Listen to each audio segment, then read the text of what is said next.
Mga kababayan ko, sumabog po si Katunying, si Anthony Taberna. Bakit siya sumabog? Ngayon, sabi nung karamihan, pati ako, nagising si Katunying. Bakit kaya nagising si Katunying? Kasi matagal na itong tulog. Puri ng puri kay Bongbong Marcos, puring-puri ng lahat. Ngayon siya mismo sabi, ikot niyo ako. Talagang garapalan ito mga administrasyong ito. Ang tinuturo niya mga congressman na yung mga congressman na ito mula pa sa panahon ni Duterte ay mga pakman na. Ngayon pakman pa rin. Yan ang mga congressman na kumakain sa ayuda ni Romualdez. Ang nabalitaan ko dyan, lahat ng mga pakman, lalo na yung mga kasama dyan sa investigasyon, may mga kinukuha yan, mga 2 million binibigay sa kanila ni Romualdez. Binibigay sa 2 million ang alam ko to, kada hearing pa binibigay. Tapos kung mamimigay ng ayuda, AKAP na pundo, ayuda sa kapos ng pera, tsaka AX, Assistance for Individuals in Indigent in Crisis Situations.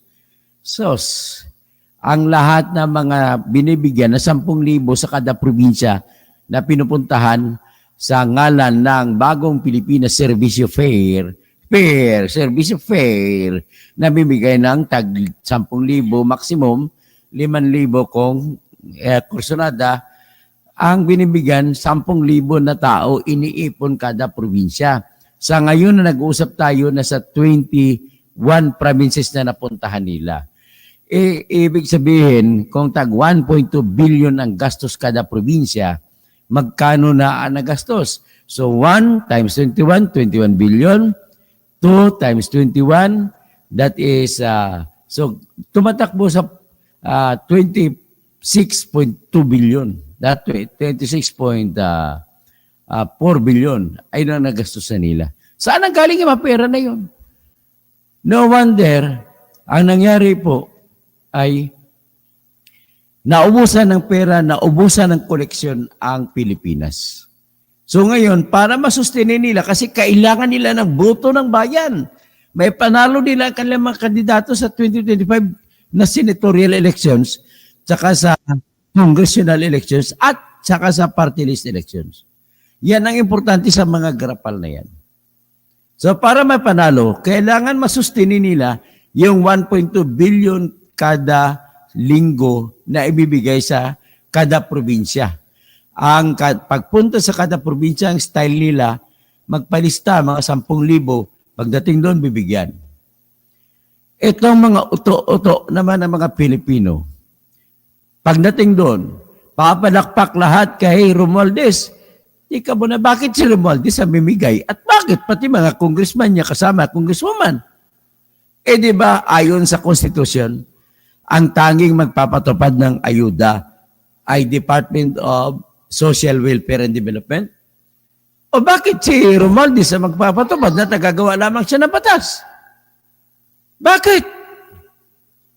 Yan po ay betrayal of public trust at saka at the same time, culpable violation of the Constitution na ginagawa nyo. Sige, testingan natin.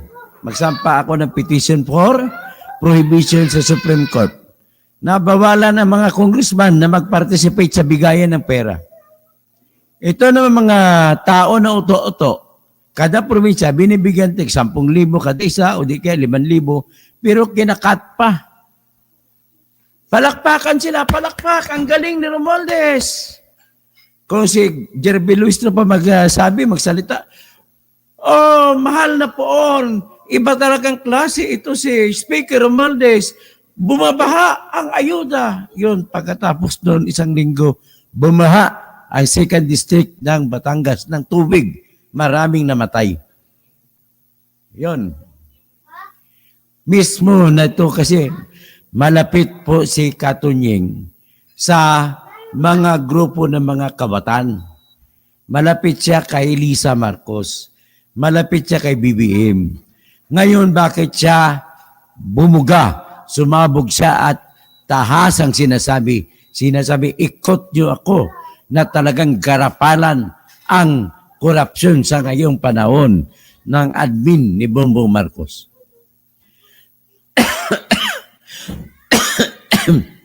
Ang hindi alam ng mga tao na pinuntahan sa probinsya, binibigyan sila ng pinaparapak, sabi, yung mga sign ganito ni Romualdez, addict yun eh. Yan ang pagkaka-addict. Pagingging. Ay, saan mo nakuha yan, Romualdez? Ay, Jesus. So, ngayon, ang hindi alam ng mga taong binibigyan ng pera, 10,000 sila, palakpakan ng palakpakan, nakikita nila sa stage, mahigit 200 na congressman kasama ni Romualdez. Lahat ng binigyan tig 2 milyon. Ang unang tawag ko, 3 milyon, tig 3 milyon. So kung 200 dala niya, binibigyan tig 3 milyon, ibig sabihin, 600 million ang ginugol sa pamimigay lang. At lilistahin lang ng acknowledgement receipt na binagay sa mga tao. Oh, sino ngayon ang baliw, sino dakila sa inyong dalawa ni Sara? Pare-pare lang kayo. Mas malaki nga lang sa iyo, Romualdez. So ngayon, ang mga tao naman, ang mga pobreng alindahaw, tumatanggap, halimbawa, 10,000 na. 10,000, ibibigay sa bawat isa sa 10,000 katao. So 10,000 times 10,000, that is equivalent to 100 million lamang ang gastos. Pero sa mga congressman, tag 3 million, 200 sila times 3 million, that is 600 million. Ganun po. Ganon ka man luloko itong administrasyong ito. Wala silang pagbabag, pariya lang sila ng mga Sara Duterte. Kani-kanya diskarte. Ngayon, tinitira ni Sara Duterte kasi kinatatakutan nila na baka talunin sila sa eleksyon. Ang problema sa usaping ito, nakalimutan na kami mga oposisyon. Tingin nyo sa amin, mga tae? Siguro, bukas luluhod din ang tala. Yan ang masasabi ko. So, ito ngayon, ang aking masasabi, ipapalabas ko po yung pagsabog ni Katunying para may resibo ako, para maniwala kayo.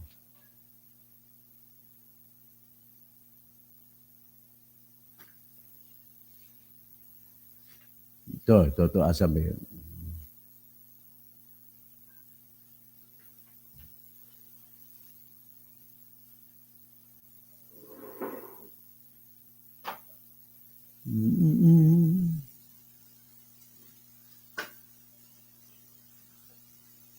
Hinahanap ko lang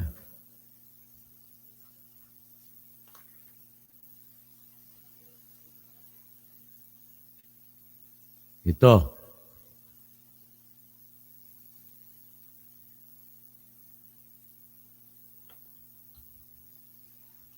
Ayan, parang mangyak-ngyak si Tonyeng.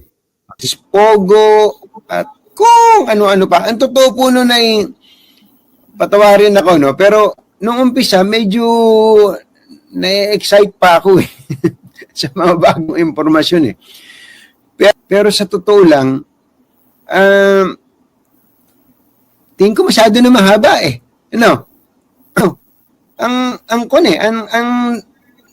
maniwala kayo. Ang dami-dami na pong nangyari. Siyempre, sabi nga natin, maraming lumulutang na magagaling magtanong, pero magkaminsan, mabubusit ka din sa mga ibang kongresista Mabubusit ka rin sa ibang mga kongresista na para bang hindi umattend nung nakaraang hearing, andun din naman sila.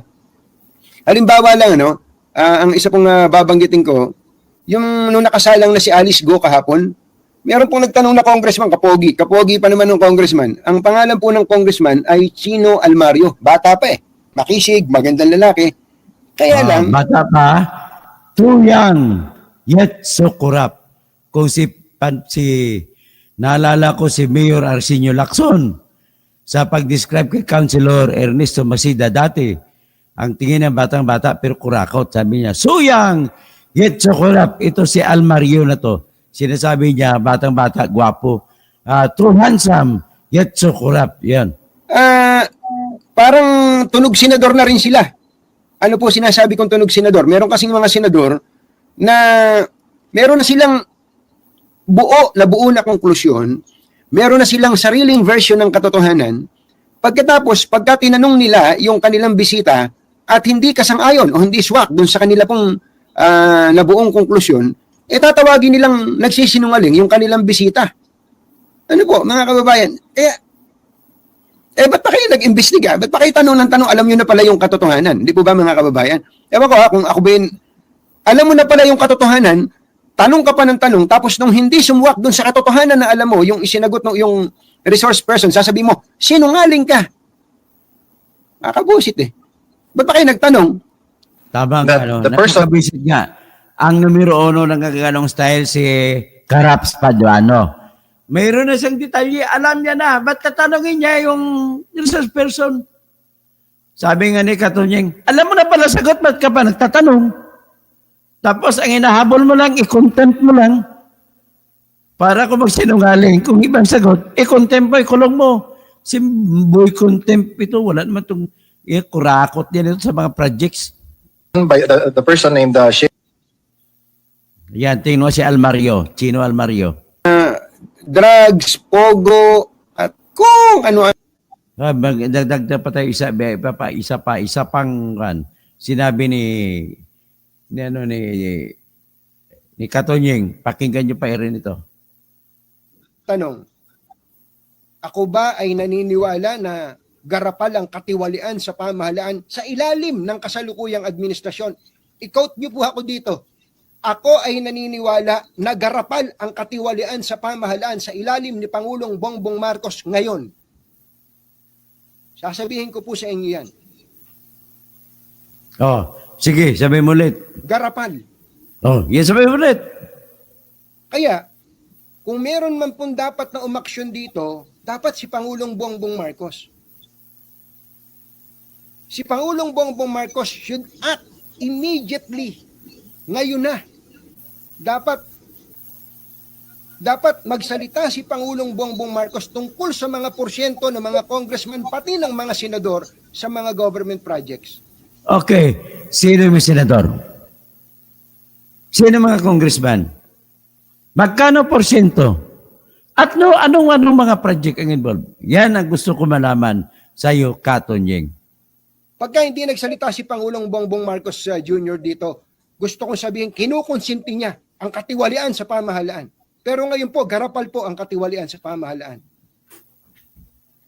Garapal ang katiwalian sa pamahalaan. And if the President does not lift a finger, ibig sabihin, kinukonsinti niya ang katiwalian sa pamahalaan. Oh, ano masasabi niyo dito, Attorney Libayan? Attorney Randolph Libayan. Ano masasabi niyo dito, Attorney Claire Castro? Oh, ito na, may bago na tayong kakampi. Yan po yung sinasabi natin. Yes. Minessage ko po sila Yes. dyan tungkol dyan. Sabi ko, kung hindi, ako po, kahit paano, nakakapag-message ako sa ibang mga nasa inner circle. Grabe po. Grabe po ang katiwalian sa mga government projects ngayon. I-quote nyo po ako dyan, kung gusto nyo i-quote. Okay. ako. Ikot ka namin, pero tika mo na, matanong man ako. Pwede magtanong, Katonying? Ano po alam ko matagal mo na nakita yan. Pero ang tanong ko, ano ba yung nagbunsod sa iyo para sumigaw na ngayon para kang pumutok na bulkan? Ano po yun? Kung pwede ba i-vlog mo? Para i-vlog ko ulit ang vlog mo? Pwede ba? Oh. Sa totoo po, ito hamon sa Pangulo. Hamon sa Pangulo, dapat gawin niya. Pero that does not give the Vice President the license to do what she wants to do. Yung mga pinagsasasabi niya na to, ugali ba ng nasa katinuan yan? Ugali ba? O yun. At least, pasalamat ako kahit huliman, basta't magaling si Katonying, maihahabol din. Di ba, Gregorio Banyes? Alexander Tandy Mayuga. At least natutuwa ko, may dagdag na kakampi na naman tayo. Kakampi na katotohanan. Jericho Sagales. Paging Attorney Rane Randolph Libayan, may kakampi na tayo. Attorney Claire Castro, may kakampi na tayo sa katotohanan.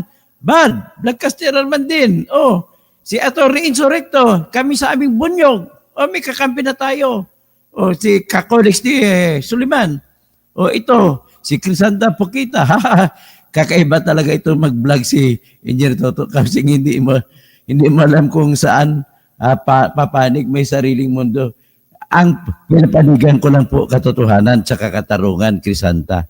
Bumblebee is. Ito palakpakan si Katunyeng. Bagong kakampi. Welcome, welcome. Okay. Speak. Hindi ugali ng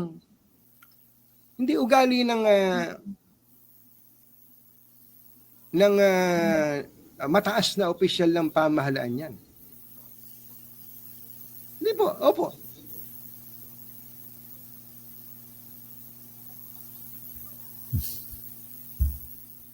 Ako yun lang, ito, usapan na usapang diretsahan. Tantanan nyo na yung pagbili-bili ng mga projects. Yan. Alam ni Pangulong Duterte to, panahon pa niya. Yung mga kongresista, binibenta nyo yung mga projects. At nagpatuloy ito ngayon. Pagka hindi po nilubayan yan, ito pong mga bili-bili ng project na yan, maniwala kayo, we are going to the dogs. Sa ngayon po, ubos na po ang pera ng bayan kasi kailangan talaga ang pera, kailangan ng bayan ng pera na ipamimigay, no? Sa mga lahat ng mga sweldo, mga proyekto. Ang problema po sa ngayon ay naubos na po sa pamimigay lang ng ayuda. Kaya ang ginagawa ngayon ni Mr. Romualdez ay inutusan niya yung kakampi nila si Department of Finance Secretary si Rapi Recto. Tapos nakukunin ang pera ng PhilHealth. Inutusan din yung president ng PhilHealth na pinsan naman ni Lisa Araneta Marcos. Bakit inilagay yung PhilHealth nila na pinsan mo, Lisa? Conflict of interest yan. Ay, nako. Ito, tingnan natin Bubuksan ko. Checkin na natin ngayon kung magkano ang gastos. Dito sa buong November, kung magkano ang inutang ng bayan natin. Inutang, dila di bongbong. Okay, ibuksan ko. November 26. November 26. Ito, ipakita ko sa live ko. Sa screen ko. Ito, November 26 to.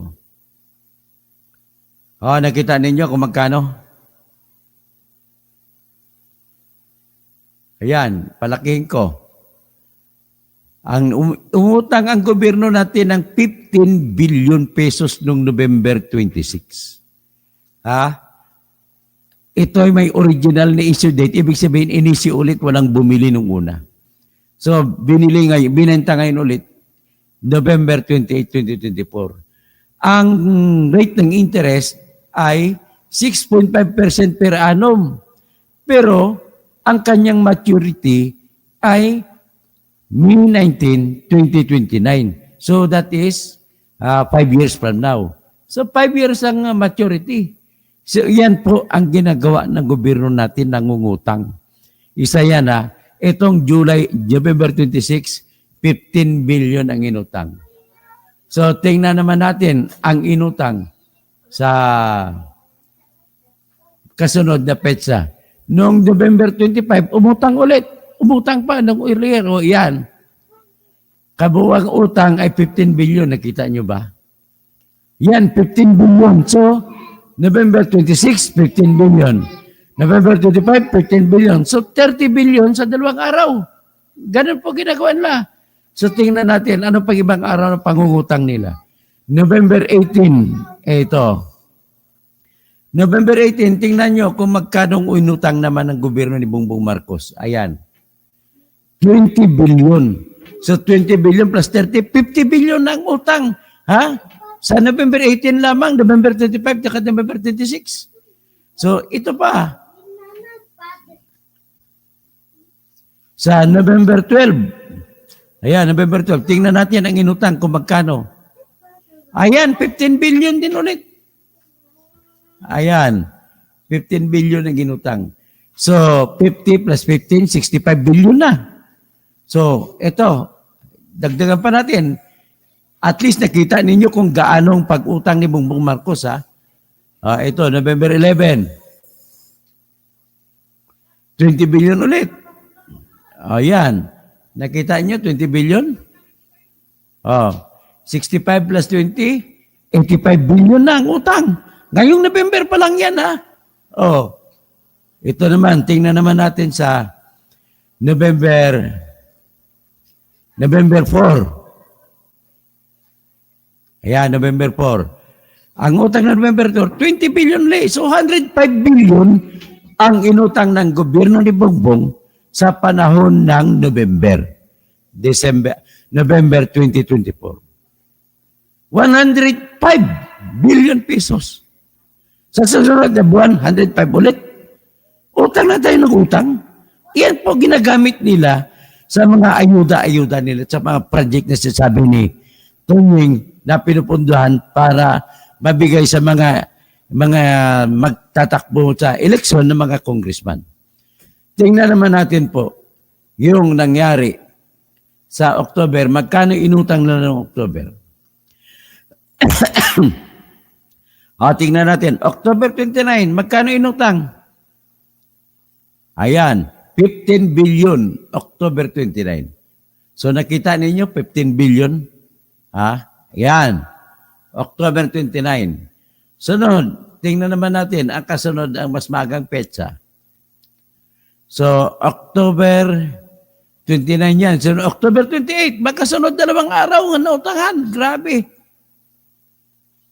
20 billion naman dito. So, ano na?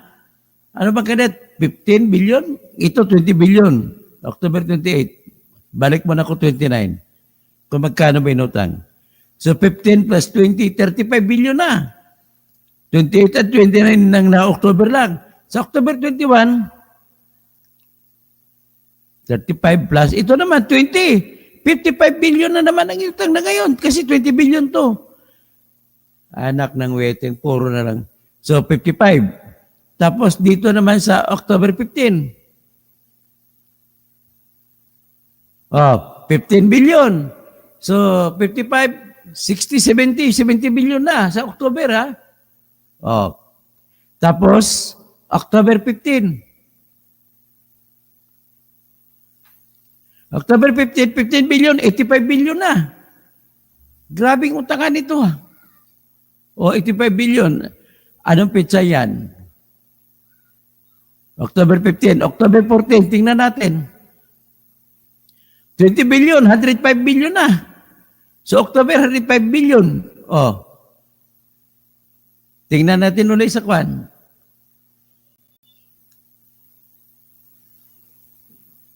October 7, 105 plus 20, 125 billion na. Ayan, nakita nyo. So, 125 billion October. Anak ng teteng. Panay utang na lang tayo lahat.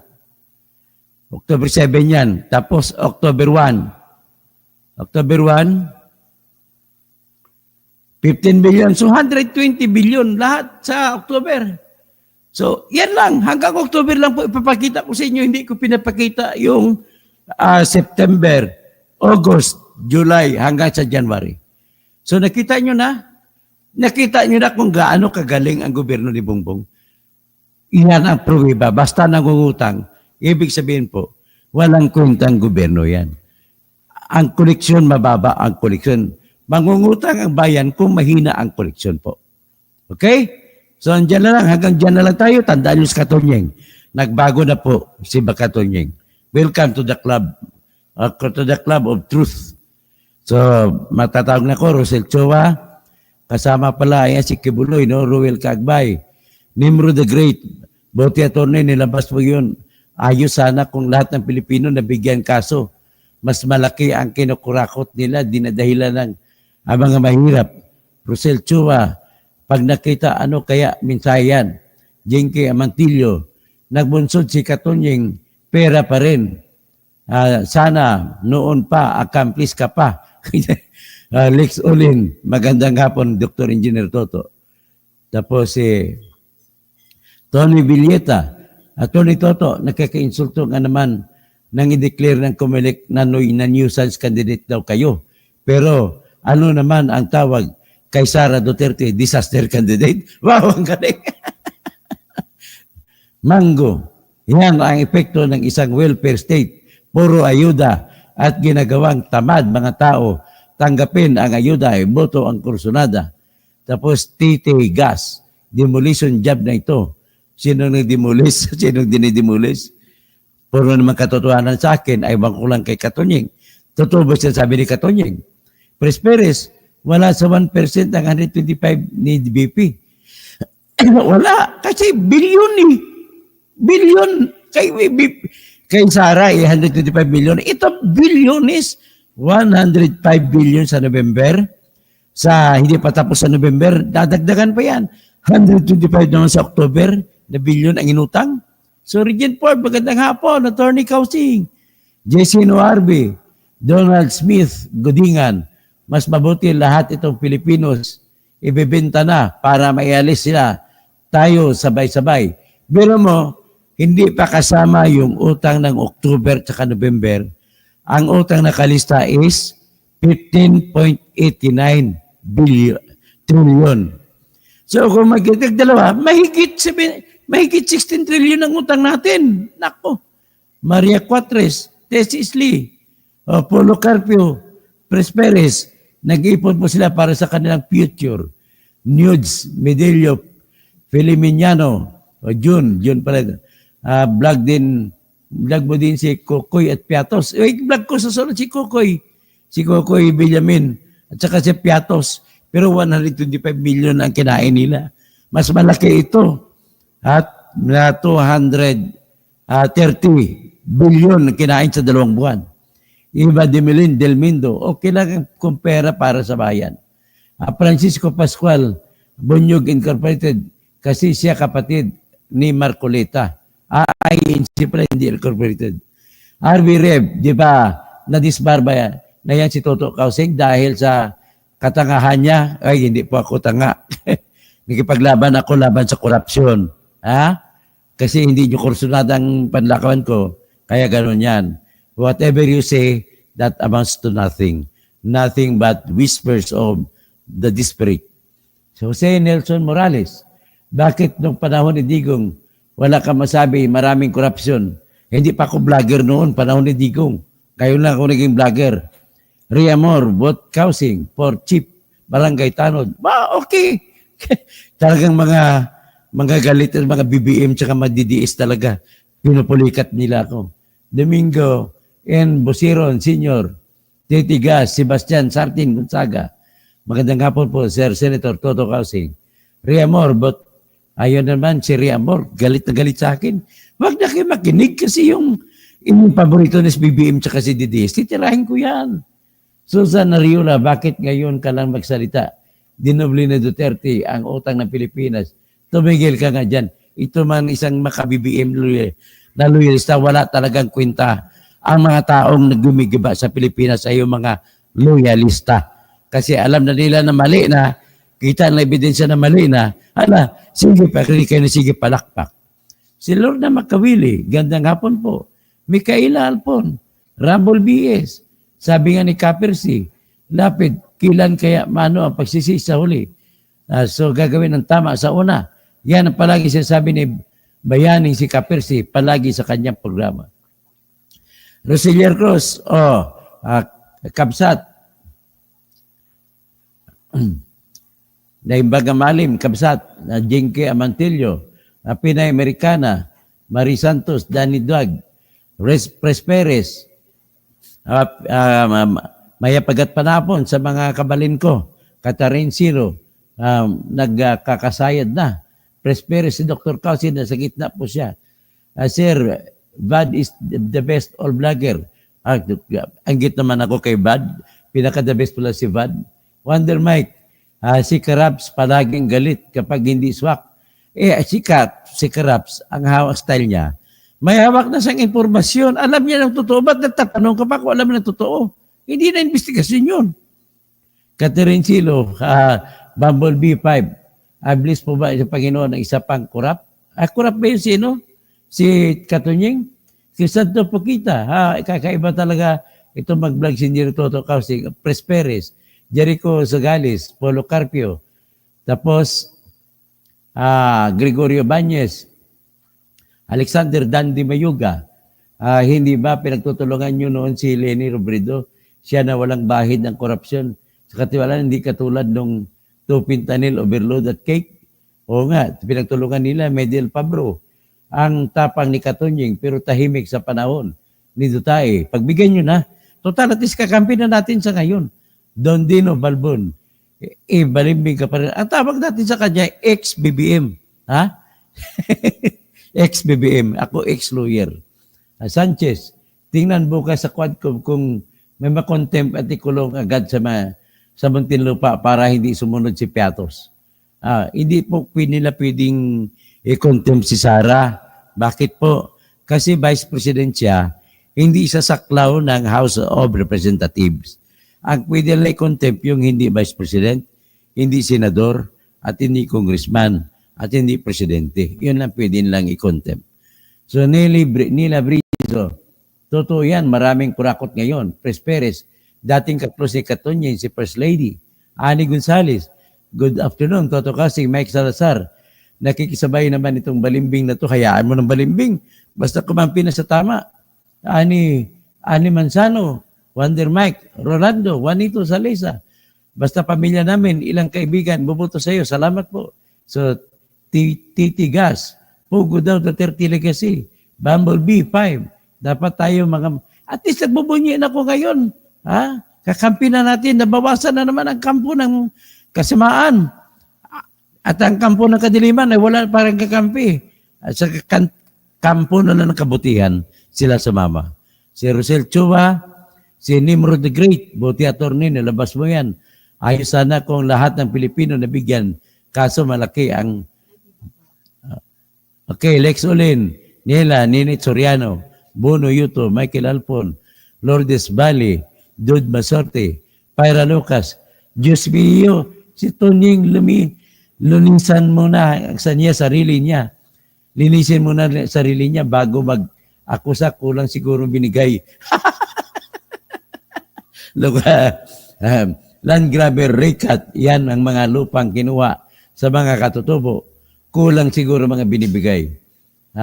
Timari Bernardo, Eva Del Mendo, Simeon Parto, Jigger Yarte, Bumblebee 5, Rodi Santos, Antonio Grino, Ramon Ponce de Leon.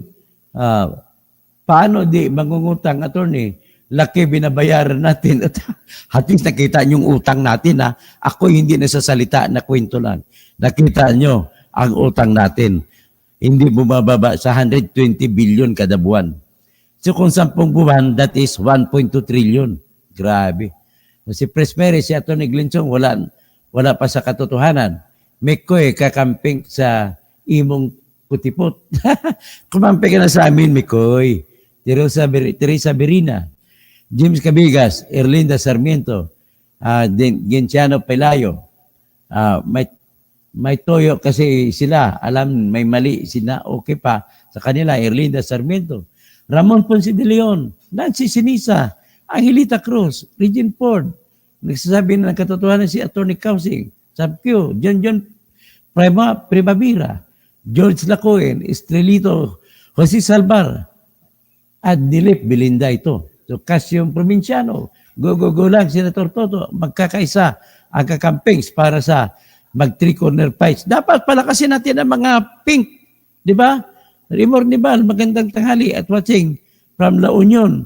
Okay, Erlinda Sarmiento, yan ang pag-asa natin. Palakasin natin ang lahing pink. Okay. Okay, magandang hapon. Katunying, kasama ka na namin.